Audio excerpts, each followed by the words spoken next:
एक बार एक साधु से एक सम्राट बहुत प्रभावित हो गया। जापान की घटना है। सम्राट निकलता था रात, अपनी घोड़ी पर सवार होकर अपने राज्य का चक्कर लगाने। रोज देखता था इस साधु को एक वृक्ष के नीचे बैठा मस्त।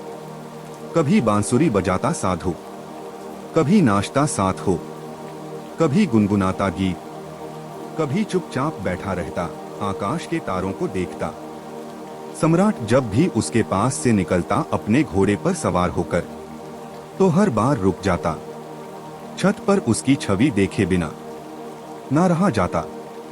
छत पर उसकी मस्ती को चखता और फिर वहां से चला जाता। धीरे धीरे इतना रस हो गया उसे उस साधु में कि समय कब बीत ज्यादा उसे पता ही नहीं चलता। भाई खड़ा रहता दूर चुपचाप एक झाड़ी के पीछे, उस साधु की मस्ती देखता परखता। मस्ती ऐसी थी कि खुद भी मस्त होकर घर लौटता। यह रोज का काम हो गया था। एक दिन इतना भाव भी भूत हो गया कि उस साधु के चरणों में गिर पड़ा और कहा कि महाराज, यहां आप और ना रहने दूंगा। वर्षा करीब आ रही है। वृक्ष है ये, इसके नीचे आप बारिश में कैसे रहोगे? महल चलो, मुझ पर कृपा करो, मुझे सेवा का अवसर दो। यह सुनते ही वह साधु तो उठकर खड़ा हो गया, अपनी झोली उठा ली और कहा चलो। ये देखकर सम्राट को बड़ा सदमा लगा। सम्राट कह तो रहा था कि महल चलो, लेकिन प्रसन्न होता यह सुनकर कि फकीर कहता, कैसा महल? कहाँ का महल? हम जहाँ हैं वहीं मस्त है। हम वगैरह में नहीं जाते। हमने कपड़ों में आदि का त्याग कर दिया। सम्राट के मन में दो साधु से यह सब सुनने की अपेक्षा थी। अगर साधु ने ऐसा कहा होता तो सम्राट उसके पैरों पर गिरकर कुछ और गिनती कर लेता, लेकिन साधु तुरंत चलने को तैयार हो गया तो सम्राट थोड़ा सदमे में आ गया। उसने सोचा, कई महीने कुछ गलती तो नहीं कर दी। इस आदमी ने मेरे साथ कोई चालबाजी तो नहीं की। यह कोई महल में ही घुसने की तरकीब तो नहीं है कि यहाँ बैठकर बांसुरी बजाता रहा ही रहा, या कहीं मेरे ऊपर ही तो जाल ही फेंक रहा था। कहीं है सिर्फ कांटा ही तो नहीं था मछली को फंसाने का। फालतू इस चक्कर में पड़ा। अब तो कुछ कह भी नहीं सकता। इसने एक मौका भी तो नहीं दिया। इसने यह भी तो ना कहा एक बार की नहीं, नहीं मैं बहुत मजे में हूँ। क्या बारिश क्या सर्दी, हमारे लिए सब एक हैं। सम्राट ने सोचा, क्या साधु है ये? आराम की बात आते ही तुरंत हाँ बोल दी। सम्राट के मन का सारा भाव ही खत्म हो गया। सम्राट ये सब सोच ही रहा था कि वह साधु तब तक सम्राट के घोड़े पर चढ़कर बैठ गया। सम्राट को जिंदगी में पहली बार पैदल चलना पड़ा, जबकि वह साधु बड़े मजे से ही घोड़े पर बैठकर जा रहा था। सम्राट के दिल को बड़ी चोट लगी कि ये तो मैंने बड़ी जल्दबाजी कर दी, बहुत बड़ी गलती हो गई। लेकिन सम्राट अब अपनी बात से पलट भी नहीं सकता था। अपने वचन का पक्का जो था। सम्राट ने सोचा, अब यह पड़ा रहेगा महल में। इतने लोग पड़े हैं और अब यह भी बड़ा रहेगा। लेकिन सम्राट के मन में उस साधु के लिए सम्मान खत्म हो चुका था। साधु तो महल में जाकर रहने लगा, पर सम्राट को दिन प्रतिदिन कष्ट बढ़ने लगा, क्योंकि साधु ऐसी मस्ती में रहता था। जब यही साधु उस वृक्ष के नीचे मस्त रहता था, तो सम्राट के मन में उसके लिए आदर पैदा होता था कि वह कैसा गजब का त्यागी है। साधु पक्ष के नीचे भी बांसुरी बजाता था और महल में आकर भी है बांसुरी बजाता था। लेकिन अब वो मखमल के गद्दों में बैठकर बांसुरी बजाता था। यहाँ तो छाती पर सांप लौट जाते थे। सम्राट की है सब देखकर कि कहाँ का आदमी मैं उठा लाया। यह कोई साधु भी है? सम्राट सी भी ज्यादा साउंड से वह रहता था। सम्राट को तो कुछ चिंता फिक्र भी थी। आखिर अपना साम्राज्य, अपना महल, अपनी धन दौलत, सैकड़ों चिंताएं थी। उसको तो कोई चिंता ही नहीं थी। वह तो बांसुरी की बजाय नाचे, मस्त भोजन करें। 6 महीने किसी तरह से सम्राट ने बर्दाश्त किया, लेकिन बात बढ़ती गई, सहन के बाहर हो गई सम्राट के लिए। एक दिन सम्राट ने कहा, महाराज, एक निवेदन करना है। अब मुझ में और आप में क्या फर्क है? साधु ने कहा। फर्क जानना चाहते हो? सम्राट ने कहा। हाँ महाराज। साधु ने कहा कि तुम 6 महीने क्यों फालतू परेशान रहे? यह बात तुम्हें उसी वक्त पूछ लेनी चाहिए थी जब मैं घोड़ी पर बैठा था, क्योंकि मैंने तो देख ही लिया था कि यह बात तुम्हारे मन में उसी वक्त उठ गई थी जब मैं झोला उठाकर राजी हुआ था चलने को। उसी वक्त तुम्हारा चेहरा मैंने देखा था। यह प्रश्न तो उसी समय तुम्हारे भीतर था। अरे बुद्धू, तुमने 6 महीने तक अपनी छाती क्यों जलाई? वही पूछ लिया होता, मैं झूला डालकर फिर वही बैठ जाता। क्या संकोच, किस बात की लाज रखी है तुमने? लेकिन मैं प्रतीक्षा ही कर रहा था कि देखो कब तक तुम पूछते हो।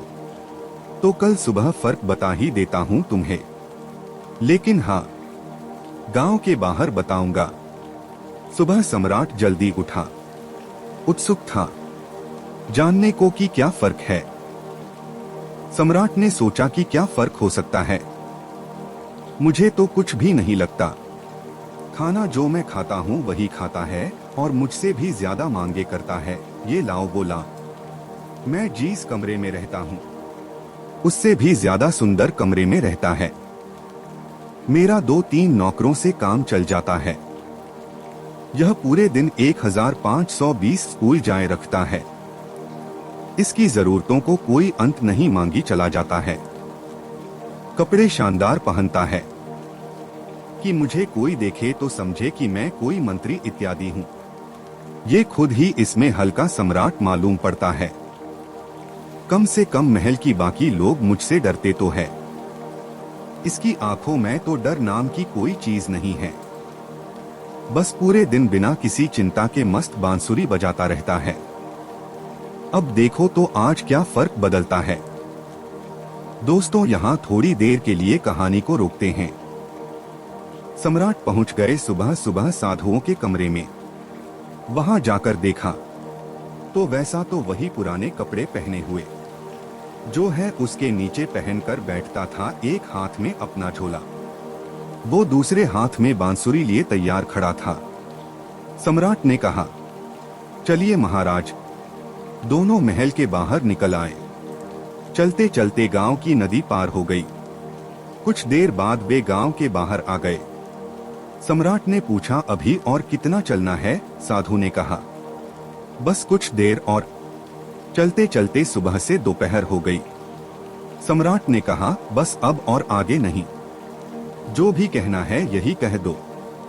साधु ने कहा, मैं तो आगे चलता हूँ, तुम चलते हो कि नहीं? सम्राट ने कहा, मैं कैसे चल सकता हूँ? मेरा महल, मेरी बीवी, मेरे बच्चे, मेरी धन दौलत सब कुछ मुझसे जुड़े हुए।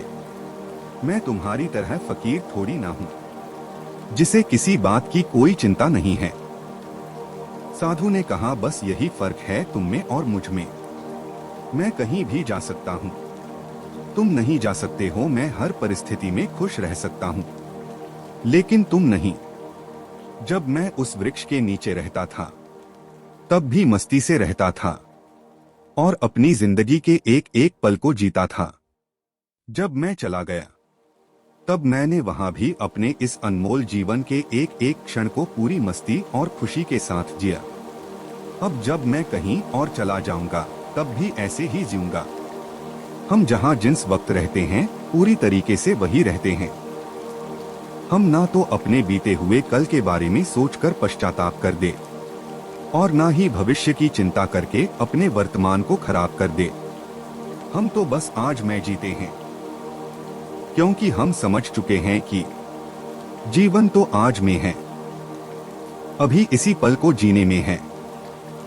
बस यही छोटा सा फर्क है तुम में और मुझ में कि तुम्हें परिस्थितियां चलाती हैं और हम परिस्थितियों को चलाते हैं। तुम खुश रहोगे या दुखी, या तुम्हारे आसपास होने वाली घटनाओं पर निर्भर करता है।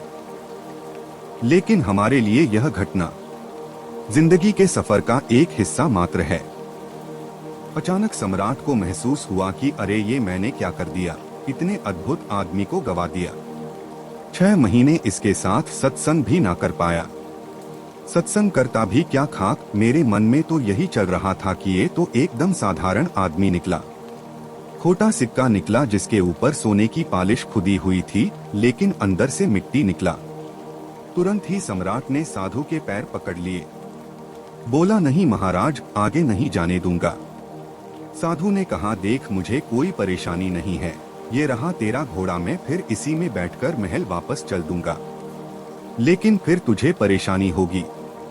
ऐसा सुनते ही फिर सम्राट के मन में वही विचार आया कि अरे यह साधु तो फिर आसानी से मान गया। साधु ने सम्राट के चेहरे की तरफ बड़े ध्यान से देखा, फिर बोला, लेकिन नहीं, हमें नहीं आऊंगा, क्योंकि तो फिर नहीं सुधरेगा, फिर तुझे परेशानी होगी और तो फिर से चिंता में पड़ जाएगा। हमारा क्या, हम तो सन्यासी हैं, हमारे लिए महत व जंगल सब एक जैसे हैं, हमें कोई भी समस्या नहीं, क्योंकि जिसे समस्या है वह सन्यासी ही नहीं। मेरी बांसुरी जैसे महल में बजती थी, वैसे ही जंगल में भी बजेगी और बजती ही रहेगी। ये कहकर मैं साधु वहां से चल देता है और सम्राट वहीं खड़ा खड़ा उस साधु को ज्यादा हुआ देखता रहता है। धन्यवाद।